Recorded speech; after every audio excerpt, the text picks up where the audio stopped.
Hindi pwede yung ganyan na Putak ng putak si Castro. Mamaya, yung tactics na supalpal ka. ganyan na parang ano no? Convicted ka pa parang naman. sorry for the pusit.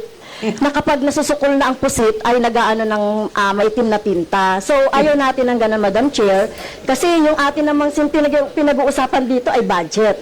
No? So wag naman mag-ugaling pusit ang Office of the Vice President. Minor Yari ka, Chair, hindi na isa po pa tayo to. matatapos. Yan ang sinabi ko sa iyo kanina. Ayaw mo maniwala sa akin eh. Aabot talaga tayo ng Kaya na pa bukas dito. nangigilan si Madam Inday. Diba, Yari Madam kayo Chair? yan. Is this an inquiry regarding What he said.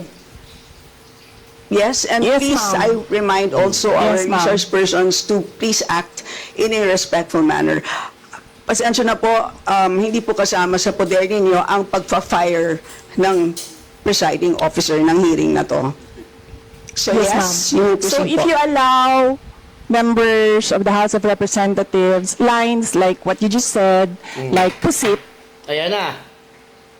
bakit mo ako kinu-crucify for saying a fact that somebody is convicted of child abuse Patay. sitting Ayan na, Castro. in the chair?